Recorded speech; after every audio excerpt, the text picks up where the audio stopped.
High-Tech Talent est le podcast francophone qui vous présente les outils et les méthodes pour attirer, recruter et motiver les meilleurs talents de l'industrie high-tech.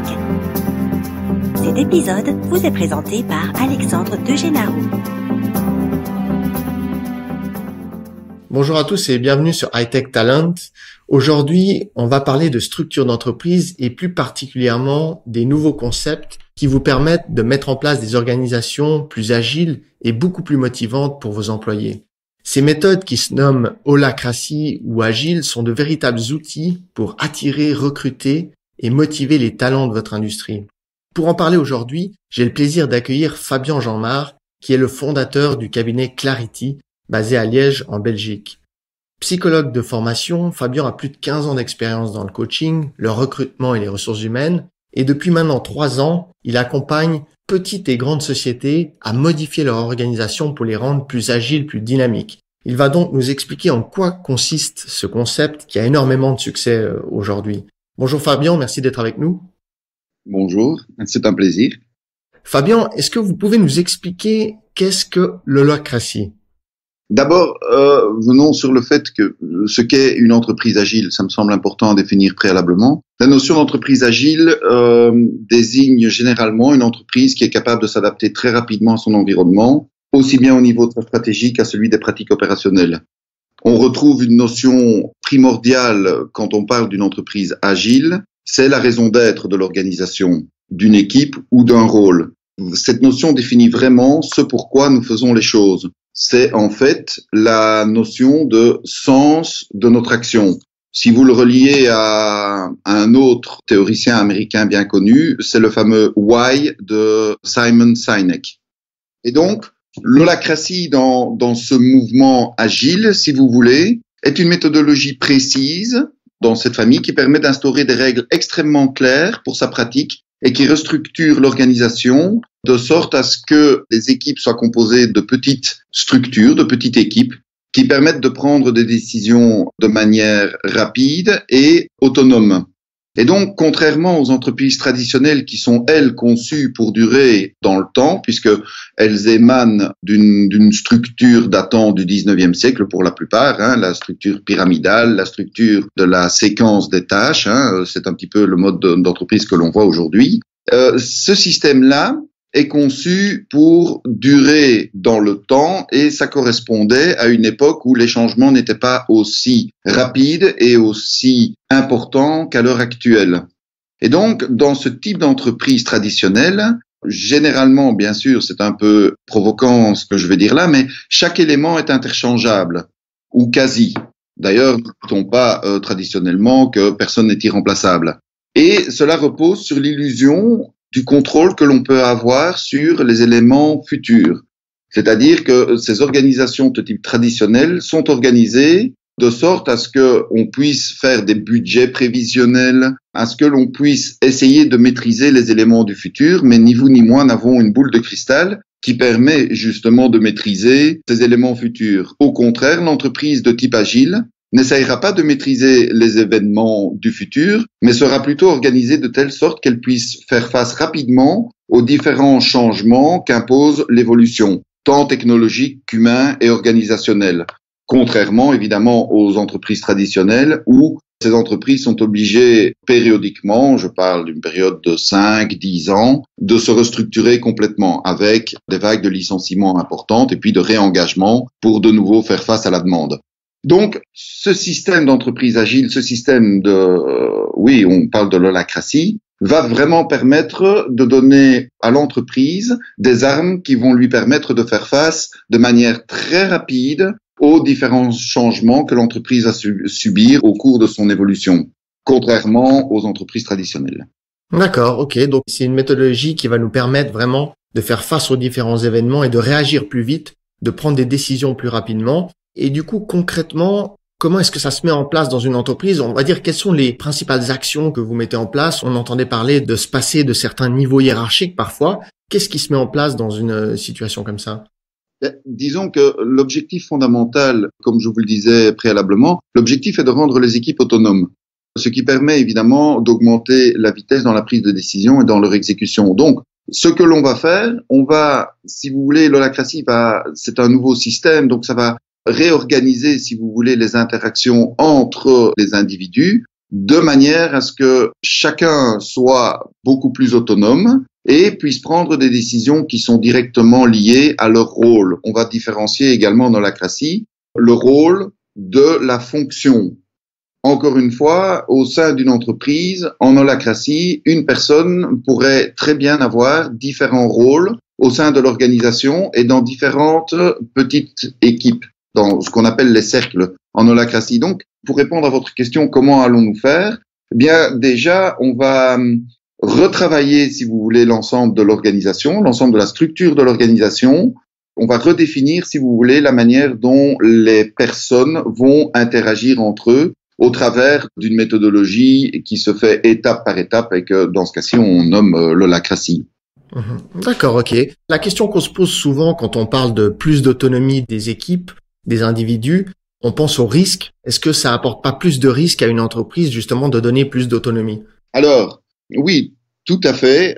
Je dirais que les risques sont surtout liés au départ à l'apprentissage d'une nouvelle manière de voir ces interactions dont je parlais et également à la responsabilisation des gens.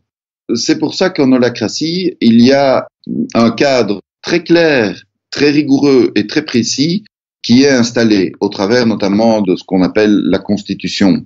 Alors, pour être bref par rapport à ça, disons que cette méthodologie repose sur le fait, exactement un peu comme ce que vous pouvez faire dans une organisation de type ville, par exemple. Une ville est organisée de sorte à ce que vous puissiez être complètement autonome pour aller faire vos courses, pour vous promener, pour faire ce que vous voulez dans la ville, à condition que vous respectez la loi. Et l'holacratie, par analogie, repose sur les mêmes principes, c'est-à-dire que vous avez un ensemble de règles de jeu qui sont excessivement claires et que chaque individu s'engage à respecter. Il signe d'ailleurs ce document qu'on appelle la Constitution. Au travers de ça, les individus sont libres puisqu'ils sont autonomes par rapport à leur rôle. On suppose en holacratie que chaque individu a la totale autonomie pour réaliser, comme je vous le disais, la raison d'être de son rôle. Et donc, comme on suppose que chaque individu est autonome dans son rôle, eh bien, il a la liberté d'action pour réaliser son rôle, à condition de respecter les règles du jeu, qui est la fameuse Constitution. Donc, la prise de risque, si vous voulez, c'est vrai, elle est liée à l'autonomie, mais cette autonomie est très fortement encadrée par des règles du jeu qui sont comprises par tous et en totale transparence. D'accord, ok, parfait. Bon, c'est vrai que on entend beaucoup parler de ces nouvelles structures, de ces entreprises qui mettent beaucoup de choses en place, notamment pour attirer les jeunes, pour que les jeunes générations apprécient le travail en entreprise sur un concept beaucoup plus autonome. Est-ce que vous voyez un changement dans ces entreprises en termes, justement, puisque c'est le centre de notre podcast, en termes d'attraction de talent, de recrutement et de motivation des employés? Écoutez, dans une organisation, plus les employés sont autonomes, par définition, plus ils se sentent engagés, puisque effectivement plusieurs études, notamment une des dernières en date en tout cas, qui est une très grande étude qui s'appelle Gallup, qui a été réalisée dans le monde entier, montre que plus les employés sont responsables et autonomes dans l'exercice de leur rôle, plus ils se sentent engagés vis-à-vis de l'entreprise. Parce qu'aujourd'hui, une catastrophe que l'on remarque énormément dans les entreprises, c'est qu'il y a énormément de gens qui vont faire juste leur boulot pour aller chercher leur salaire, mais qui finalement ne se sentent pas réellement engagés dans l'entreprise. Et ça, c'est principalement dû au manque de sens dans leur action par rapport aux tâches qu'ils effectuent au quotidien, et également parce que, quelque part, leur autonomie est constamment bridée, puisqu'il doit en référer à un niveau hiérarchique supplémentaire avant de pouvoir prendre une décision par rapport à une fonction qu'ils connaissent très bien. Donc, effectivement, pour répondre à votre question, plus les employés sont autonomes, plus ils sont engagés, et plus ils savent pourquoi, et encore une fois en deux mots, pour quelles raisons ils font ce qu'ils font, plus ils seront motivés. Plus ils sont actifs dans une structure organisée de telle manière à ce que la prise d'initiative et les erreurs qui en découlent parfois se font dans un environnement totalement sécurisé, je parlais du cadre qu'impose l'holacratie, plus ils seront évidemment encouragés à innover. Exactement, si vous voulez, par analogie, comme un enfant qui apprend à marcher et qui tombe et qui recommence, mais systématiquement, il arrivera à marcher parce que il est tombé plusieurs fois, mais dans un environnement qui était protégé. Et donc, le concept d'agilité en entreprise impose automatiquement qu'il y ait un environnement suffisamment sûr pour permettre les essais et les erreurs, sans que les employés soient blâmés pour leurs tentatives. De ce point de vue-là, ça a un impact directement sur l'attraction que peut avoir ce type d'entreprise par rapport aux jeunes, puisque non seulement ils sont responsables, non seulement ils sont autonomes, mais en plus ils évoluent dans un environnement qui leur permette de prendre des risques. Bien sûr, ces risques sont encadrés, encore une fois, mais ça leur permet de faire des essais et des erreurs qui leur permettent d'innover et donc forcément d'avancer. Et donc, c'est une mentalité qui diffère complètement de l'entreprise traditionnelle d'aujourd'hui. D'accord, ok. C'est vrai que quand on approche des candidats pour des postes en tant que recruteur, on voit souvent que c'est la motivation, le challenge et la compréhension de pourquoi on fait ce travail pour cette entreprise qui fait souvent la différence entre un candidat qui souhaite rester en poste et évoluer et un candidat qui souhaite changer de structure. Dans les gens qui nous écoutent, on a beaucoup de gens, puisqu'on traite surtout le domaine high-tech, qui sont dans des sociétés qui ont des sites de production, des équipes de R&D qui ont de la technique. Est-ce que c'est une méthodologie qui est aussi applicable sur des sites de production? Est-ce que peut-être vous avez des exemples? Oui, tout à fait. Premièrement, pour répondre à votre première question, oui, c'est tout à fait applicable. Si on se base sur le principe qu'une organisation est un ensemble d'humains qui collaborent entre eux pour réaliser quelque chose, alors oui, toute organisation peut devenir agile. Mais évidemment, cela suppose un changement de mentalité important. Dans une entreprise traditionnelle, par exemple, la répartition des tâches, dans une entreprise de type agile, ce sera pas du tout la même vision. Maintenant, par rapport au domaine que vous évoquez, le high-tech ou la production, oui, encore une fois, ce sont des individus qui collaborent d'une certaine manière aujourd'hui pour réaliser quelque chose. Peu importe le secteur, du moment que des individus interagissent entre eux, on peut les faire interagir d'une autre manière, de sorte à ce que, effectivement, la prise de décision soit nettement plus rapide et permette également que le cadre puisse permettre également l'innovation et l'autonomie et la responsabilisation. Oui, ça tout à fait. À titre d'exemple, dans le domaine de production, en Belgique, il y a je donnerai deux exemples. En Belgique, il y a une société d'une 40aine de personnes qui aujourd'hui tourne complètement sous ce nouveau système, l'holacratie. C'est une entreprise qui produit des prototypes de machines industrielles, donc des machines qui sont faites à la carte, on dirait, et ça fonctionne vraiment très bien. Vous avez également, en janvier 2018, donc prochainement, une entreprise qui est une banque de plusieurs milliers de personnes, qui fonctionnera pour toutes les personnes concernées de manière agile dès début janvier 2018. Donc, vous voyez qu'une organisation de 40 personnes ou une organisation de plus de 3000 personnes peut tout à fait adopter ce principe, y compris dans les secteurs high-tech. Nous avons un client qui est actif dans le recrutement pour les nouvelles technologies, où là, effectivement, il fonctionne également de manière holacratique, si je peux m'exprimer ainsi. D'accord, ok. Donc, on voit bien que c'est quelque chose qui peut être adapté à toutes les tailles d'entreprise. Combien de temps ça prend à une société pour mettre en place ce concept? Ça va dépendre, bien sûr, de sa taille et du travail qu'il y a à faire à l'interne, mais quel est le temps qu'il faut compter pour ça?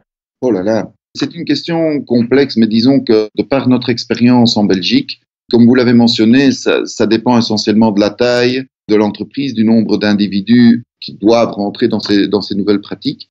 Mais ça prend minimum 6 mois pour commencer à intégrer ces nouvelles pratiques. Pourquoi? Parce qu'il y a un travail préparatoire qui est très important.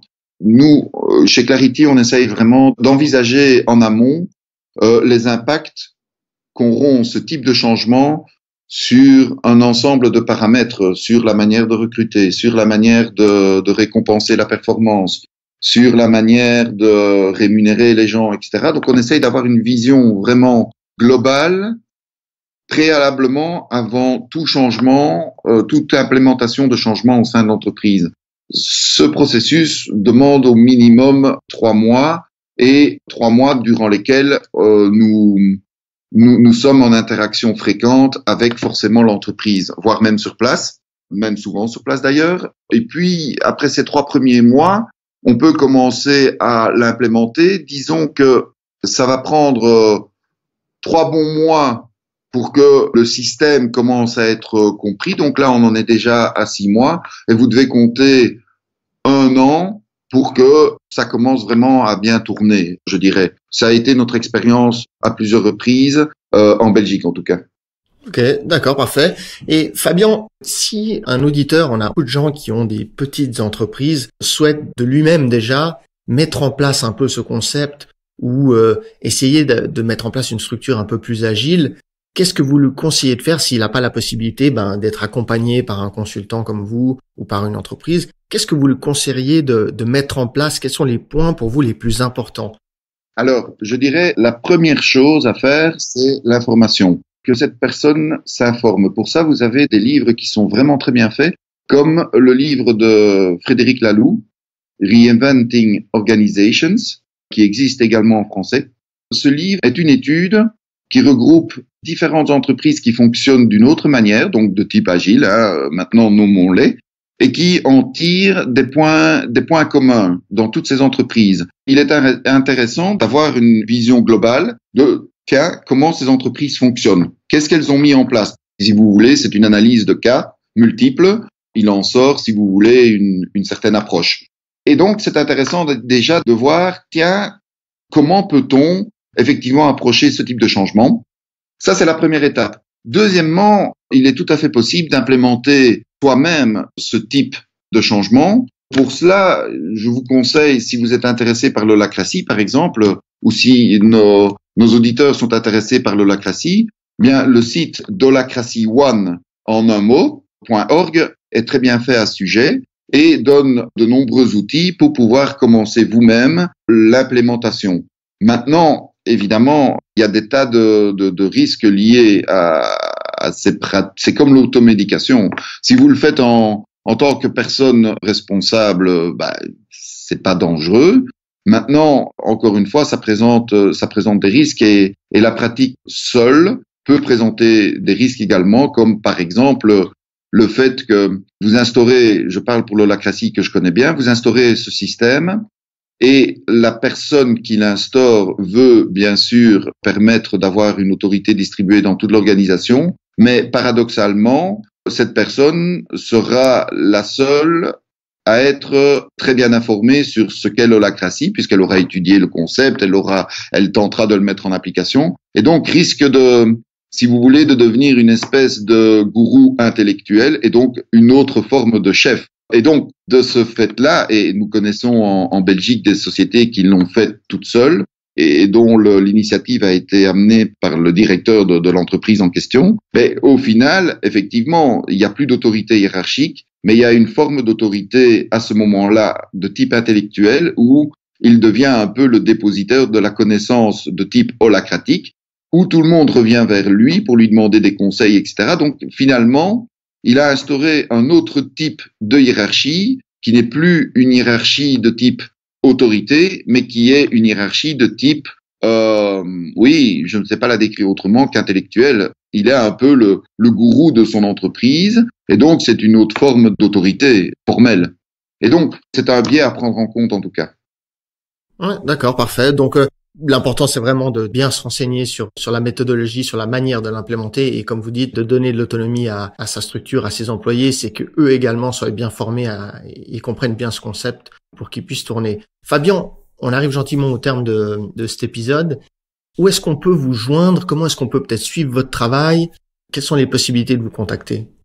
Oh bien, écoutez, je dirais la première chose, je parlais d'information. La première chose, c'est de consulter peut-être notre site web qui va bientôt changer. Nous avons développé au fur et à mesure notre vision, donc www.clarity, CLARTY, holacracy.be. Ça, c'est notre site. Et sur notre site, vous aurez toutes les informations nous permettant de me contacter. Commencer par là, c'est déjà très bien. Super. Parfait, Fabien. On vous remercie beaucoup d'avoir pris de votre temps. On sait qu'il est précieux pour discuter et pour nous expliquer un peu plus ce concept et sa méthodologie.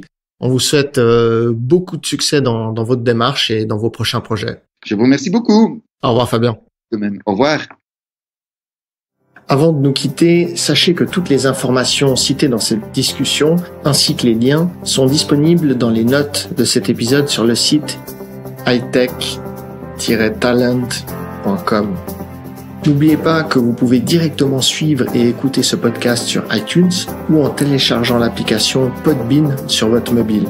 Vous pouvez nous envoyer vos questions ou les thèmes que vous souhaiteriez voir traités à l'adresse email podcast@focustalent.com. Là aussi, je vais vous l'appeler. Donc, c'est podcast@focustalent.com. J'espère que cet épisode vous a plu et je vous dis à tout bientôt pour un nouvel échange.